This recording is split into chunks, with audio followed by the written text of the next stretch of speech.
लगातार ढूंढ ही रहे होंगे। चलिए कुछ पिक्स का स्टिंग हो तो दिखाइएगा, और एक्सपर्ट जो स्टॉक लेकर आए हैं दोनों बहुत। हाँ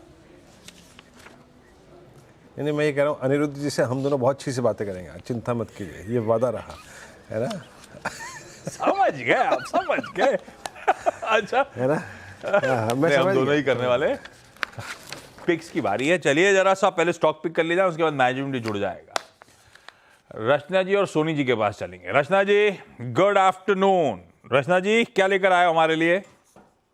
जी गुड आफ्टरनून। और मेरी तरफ से इस वक्त के लिए जो मैं काउंटर लेकर आई हूँ दैट इज टाइटन।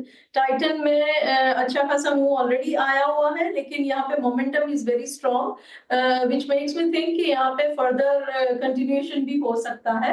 एंड 3655 पे है ये फ्यूचर्स पे। अगर हम 3630 का एसएल लगाएं यहाँ पे, और अगर इस काउंटर को लॉन्ग करें तो मोमेंटम की वजह से ये काउंटर 3675 एंड 3685 की तरफ जाता हुआ हमें दिख सकता है। सो मेरी तरफ से टाइटन इज अ लॉन्ग।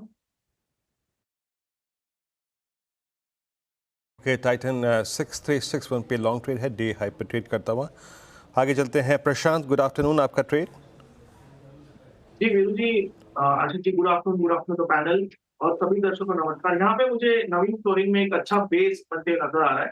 मैं यहाँ पे स्टॉप लॉस रखूंगा 3290 स्पॉट। मेरा टारगेट होगा 3400 से लेकर 3440, 3440 के आसपास। नवीन फ्लोरीन है सावन साहब के रडार पे। सोनी जी आपकी प्रेफर्ड पिक मैम। जी गुड आफ्टरनून एवरीवन। मेरा यहाँ पे बाय रहेगा बालकृष्ण इंडस्ट्री फ्यूचर्स में खरीदारी करने की सलाह रहेगी। सितंबर फ्यूचर्स करंट प्राइस 2947 पे बाय कर सकते हैं। यहाँ पे मुझे लगता है कि स्टॉप लॉस 2910 और पहला टारगेट रहेगा 2980 और 3000, ये दोनों टारगेट्स रहेंगे। बालकृष्ण इंडस्ट्री में हम देख सकते हैं कि आज 20E में हर्डल को क्रॉस किया है, एक 5% का अच्छा फ्रेश लॉन्ग्स भी ऐड हो रहा है, और ऑप्शन चेन ब्रेकआउट भी कंफर्म हो गए 2930 के ऊपर। सो काफी स्ट्रॉन्ग लग रहा है, यहाँ पे 3000 लेवल्स को एक बार टेस्ट कर सकता है। ओके, बालकृष्ण इंडस्ट्री 2934 पे आपका बाय ट्रेड है। मानस गुड आफ्टरनून, आपका ट्रेड इस वक्त का। गुड आफ्टरनून वीरेन जी। तो देखिए ओरेकल फाइनेंशियल में खरीदारी करने की राय रहेगी। कंसोलिडेशन के बाद आज ब्रेकआउट देखने को मिला है, थोड़े बेहतर वॉल्यूम भी देखने को मिले हैं। तो ओरेकल फाइनेंशियल में करंट लेवल्स पे खरीदारी करेंगे। 11,249 ये कैश लेवल्स हैं। 11,249 का स्टॉप लॉस लगाएंगे और 11,900 11,900 के टारगेट सेट करेंगे ओरेकल फाइनेंशियल में। अगर चाहे तो 11,500 का कॉल ऑप्शन जो 390 के आसपास ट्रेड हो रहा है वहां पर खरीदारी करिए। 259 का स्टॉप लॉस लगा के रखना है इस ऑप्शन में, और इस ऑप्शन में 700 रुपए 700 तक के टारगेट आप सेट कर सकते हैं। 1590 वाला, 11,500 वाला जी, 11,500 का कॉल। ठीक है, ये हो गई मानस की आज की प्रेफर्ड पिक, इस समय की, sorry, Oracle financial services OFSS। गेड़िया साहब आपका preferred idea sir. Good afternoon everybody. तो हमारा जो प्रीफर्ड आइडिया होगा वो अपोलो टायर में होगा। एक पुल बैक ट्रेड के लिए रेडी है। रिसेंटली एक शार्प डिक्लाइन देखा है, हमें लगता है कि एक retracement rally on the cards है, तो हमें लगता है कि अपोलो टायर में लॉन्ग करने की सलाह रहेगी। स्टॉप लॉस रहेगा 492 का और टारगेट रहेंगे 525 के। अपोलो टायर्स एकदम से बहुत अच्छा स्पाइक भी बन रहा है। खरीदारी करने का कॉल गेड़िया साहब का, रखिए रडार पे। ट्रेडिंग के लिहाज से Titan, Navin fluorine, Balkrishna industries, Oracle financials और अपोलो टायर्स। पोजिशनली क्या पसंद आ रहा है? विलियम ओ'नील को, महेश जोशी साहब को। Mahesh ji good afternoon, how are you, और कौन सा स्टॉक रडार पे?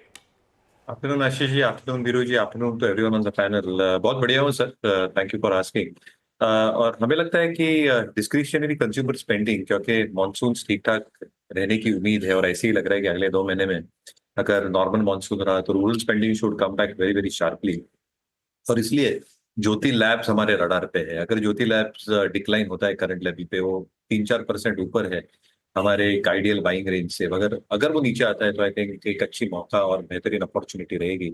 ऑब्वियसली आई थिंक जो एक मार्केट लीडरशिप है इनकी, स्पेसिफिकली फैब्रिक वाइटनर सॉल्यूशंस में, जो डिश वॉशर सेगमेंट में, बार और लिक्विड कैटेगरी में, वैल्यू टर्म्स में अगेन लीडरशिप है थ्रू एक्सो मार्गो।